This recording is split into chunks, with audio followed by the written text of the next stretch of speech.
Oi, hoje eu trago para vocês um vídeo bem diferente e difícil de fazer, porque a proposta é provocar o interesse de vocês nessas obras, sem dizer muito, ou melhor, dizendo pouquíssimo a respeito dessas mesmas obras. Na verdade, o que eu estou propondo é uma espécie de exercício do tempo do Círculo do Livro.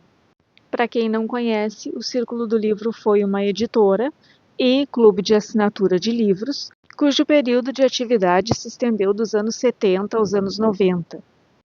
Os livros da Círculo do Livro, eles eram em capa dura e eles não continham sinopse. A maioria deles, eu não me lembro de livros do Círculo do Livro com introdução.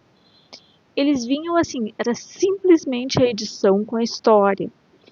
E mesmo as capas não eram muito ilustrativas do conteúdo, como as capas hoje são bastante ilustrativas do conteúdo do livro.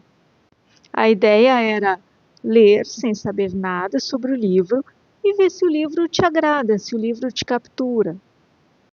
Embora a internet tenha trazido várias vantagens para nós, ela também trouxe algumas desvantagens que são meio dolorosas. Uma delas é o fato de que nós fomos privados praticamente de fator surpresa.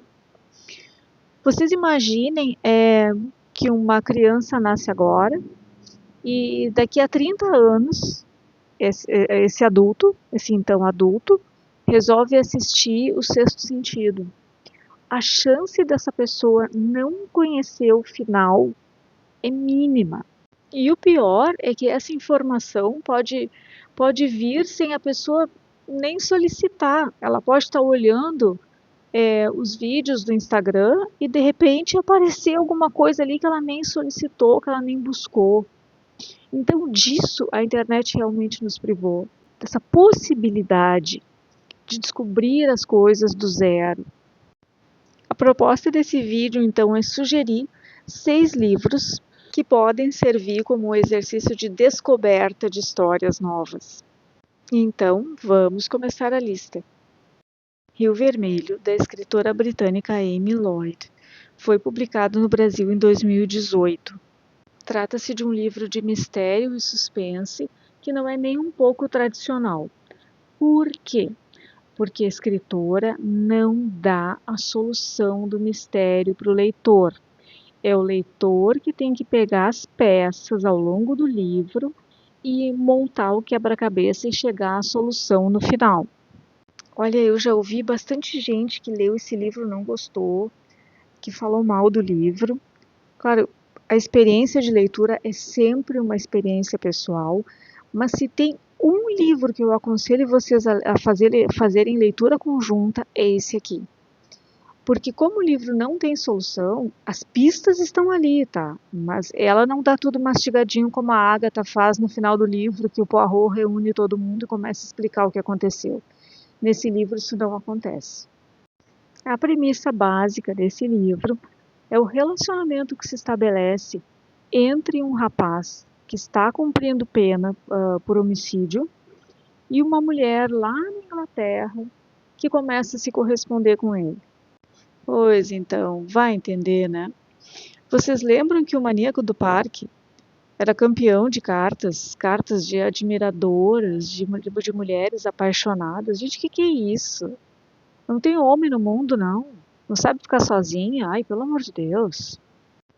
Apesar dessa capa nada atraente, eu acredito que esse seja um livro que vai funcionar para quem gosta de mistério, de suspense, de literatura policial. Uma outra coisa importante também de falar é que esse livro ele é mais recomendado para quem já tem alguma estrada em literatura policial.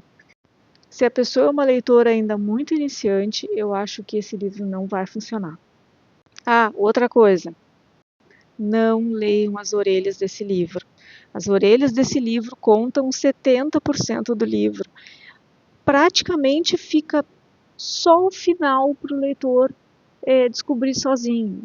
E só assistam vídeo resenha após a leitura, para que vocês possam pegar os elementos importantes, identificar os elementos que são importantes, as pistas importantes, sem ninguém auxiliar vocês. As Cabeças Trocadas, do escritor alemão Thomas Mann, é uma novela de 1940. Aliás, para quem não sabe, o Thomas Mann é metade brasileiro, metade alemão. Ele nasceu na Alemanha, de fato, ele é filho de um pai alemão, mas a mãe dele é brasileira. A mãe dele é de Petrópolis ou Paraty, eu acho que é Paraty. E ele achava muito bom, ele tinha muito orgulho dessa herança brasileira. Inclusive, ele atribuía ao Brasil o fato dele se dedicar à literatura com tanta paixão. Ele achava que essa paixão não tinha nada de alemão, era mais uma coisa brasileira mesmo. As Cabeças Trocadas é um reconto de uma lenda indiana. É uma novela curta, mas vocês sabem que a linguagem do Thomas Mann é uma linguagem ensaística. Juntamente com a narrativa, ele coloca trechos dissertativos, tem muita reflexão sobre pontos na narrativa. Então, não é um tipo de livro para a gente ler na beira da praia, assim. Eu me interesso bastante pela cultura indiana e vários aspectos dessa cultura aparecem nesse livro. Mas ele é um livro que pode ser, talvez, eu não vou dizer estragado, mas prejudicado pelo conhecimento prévio do que vai acontecer no livro. Em razão disso, eu vou simplesmente dizer para vocês que esse livro trata da história de dois amigos, sendo que um deles se apaixona por uma moça e ao longo da narrativa o outro também começa a gostar dela. Pedro Páramo, do escritor mexicano Juan Rulfo, é um livro publicado na década de 50. Na década de 50, o modernismo já estava na sua terceira fase, isto é, a obra regionalista ela já adquire um caráter universalista muito marcante. Se vocês forem consultar, vocês vão ver que Grande Sertão Veredas também é da década de 50. Morte e Vida Severina também é da década de 50. Esse livro é, portanto, mais um daqueles livros em que o autor cria um microcosmo e através desse microcosmo ele trabalha valores que são universais. E esse microcosmo também representa ou um país, ou uma região, ou uma sociedade, ou um grupo específico. A experiência de leitura de Pedro Páramo pode ser diminuída com um spoiler de qualquer tipo por dois motivos. O primeiro é porque o Juan Rulfo ele escreveu esse romance de uma forma tradicional e quando ele deu a escrita por concluída, ele começou a fazer um processo de revisão e edição. E nesse processo ele começou a cortar tudo que ele considerava excesso, de tal forma que esse livro ficou bastante curto, realmente muito curto, mas isso não significa que ele tenha ficado carente de informação, ele é muito concentrado. O segundo motivo é por conta de uma das características também do modernismo, que é a experimentação com a linguagem e com a estrutura do texto. A história não é linear, ela é bastante fragmentada, e a gente é que vai montando a linha narrativa na medida em que a leitura transcorre. Sabendo então que o livro é curto, é denso, e é fragmentado, fica bem fácil entender por que o melhor é simplesmente ler sem ouvir nada a respeito dele antes de começar a leitura. Para que vocês tenham somente uma ideia acerca do tema desse livro, é sobre um filho que vai em busca de um pai que ele não conheceu após o falecimento da mãe. Esse é um livro que eu tenho que reler para ver se a minha opinião continua a mesma, porque eu gostei, mas eu não me entusiasmei. Como eu disse para um amigo, meu cérebro gostou, mas o meu coração não se emocionou. O Caso do Martelo é uma novela policial de 1985, escrita pelo escritor gaúcho José Clemente Pozenato. Esse escritor ele é da Serra Gaúcha É um gringo da Serra Gaúcha.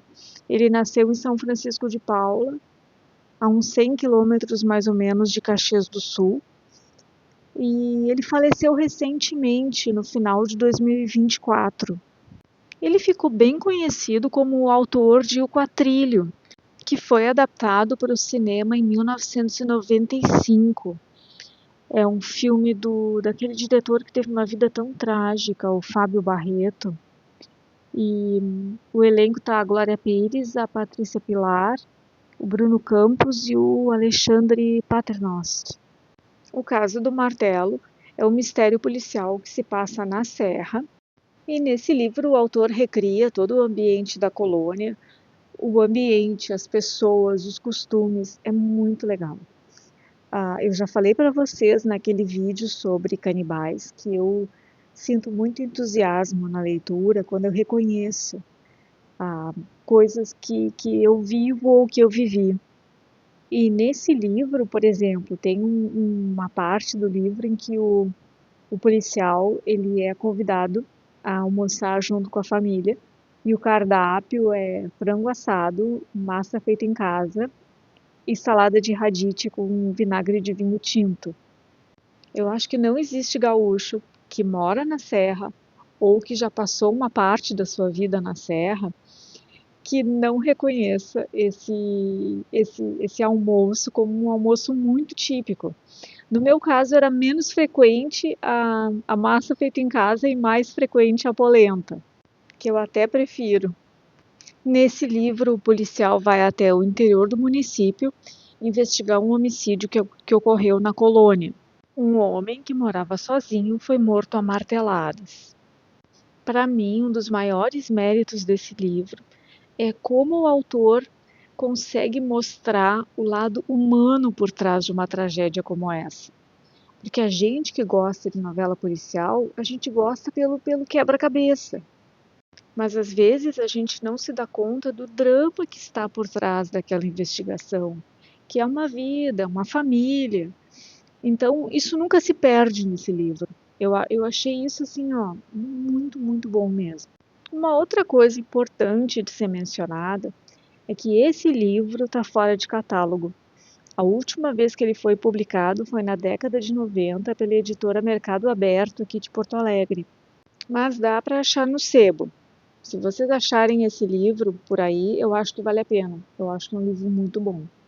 Eu até pensei em fazer uma leitura desse livro completo, publicando assim por capítulos, né? Mas não sei, é uma ideia para amadurecer. Veremos. Maria Tudor, do escritor francês Victor Hugo, é uma peça de teatro de 1833. Como vocês podem imaginar pelo título, se trata de um drama histórico. É bem difícil falar nessa peça sem estragar a experiência de vocês. Então eu vou simplesmente recomendar, porque ela é excelente. Mesmo para quem não gosta muito de ler teatro, ela é excelente. E eu vou resumir o tema dessa peça dizendo para vocês que ela me fez lembrar aquele poema do Carlos Drummond de Andrade, João que amava Teresa, que amava Raimundo, que amava Maria, etc, etc. Só que uma dessas Marias aqui é a Maria Tudor. E aí que está a grande confusão. Vale muito a pena, sério, recomendo muitíssimo. Noite na Taverna, do brasileiro Álvares de Azevedo, é um livro de 1855. Ah, mas esse livro é super conhecido. Mesmo quem não leu sabe do que se trata. Não, gente. Frankenstein é super conhecido na cultura popular e quem não leu, não leu. Quem não leu não conhece o livro. E eu já vou aproveitar e dizer outra coisa. Eu tenho um certo ranço, de verdade, com essa história de não existe spoiler do século XIX, do século XVIII, spoiler do teatro. Como assim? Que diferença faz se o livro tem 200 anos se eu não tenho? A pessoa tem que ter, eu acho que a gente tem que ter cuidado com isso. Até eu devo ter falado alguma coisa assim de spoiler do século XIX, mas é errado, gente. A pessoa tem que ter o direito de ler aquele livro, conhecer aquela história pela primeira vez, sem ninguém ficar estragando a experiência. Imaginem se fossem vocês, nós, lendo Dr. Jekyll e Mr. Hyde sem saber nada a respeito. Que grande surpresa, que coisa impressionante seria.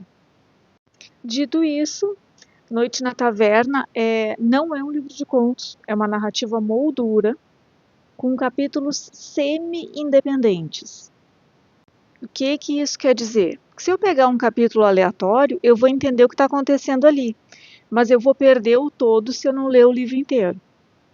Nesse livro, alguns amigos, 7 amigos, se não me engano, estão reunidos depois de uma noitada daquelas e cada um conta a sua história.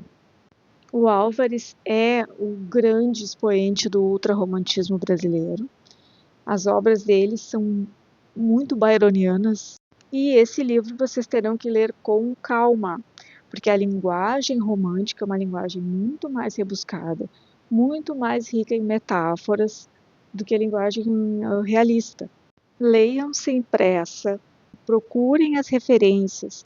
Ele está comparando uma mulher com uma divindade. Procurem a razão daquela comparação, para que vocês entendam exatamente o que está sendo dito. Vale muito a pena. Olha, é muito bom.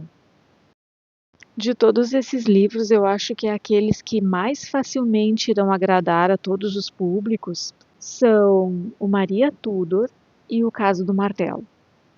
Se vocês querem fazer um experimento, assim, não, eu vou pegar essa lista e vou fazer esse exercício com um desses livros, escolham um desses dois. São aqueles que mais facilmente agradam a todos os públicos. E para concluir, eu gostaria de dizer também que eu sei o quanto é difícil a gente se equilibrar entre falar o suficiente de modo a gerar interesse, expectativa de alguém em relação a um livro e não falar demais, não revelar demais, não diminuir a experiência da outra pessoa na descoberta daquela história. Quem produz conteúdo sobre literatura sabe o quão difícil é fazer uma análise minimamente aprofundada sem dar um spoiler de alguma obra. Então, esse vídeo não é uma crítica a ninguém de modo algum, é simplesmente a proposta de um exercício diferente que nós fazíamos em décadas passadas e não estamos mais conseguindo fazer. Quem já leu algum desses livros, deixa nos comentários se vocês concordam comigo. Se a leitura desses livros, se o conhecimento prévio a respeito desses livros prejudica a leitura. Deixa nos comentários para eu saber se vocês têm essa mesma noção. Eu espero que vocês tenham gostado. Um abraço a todos e até o próximo vídeo.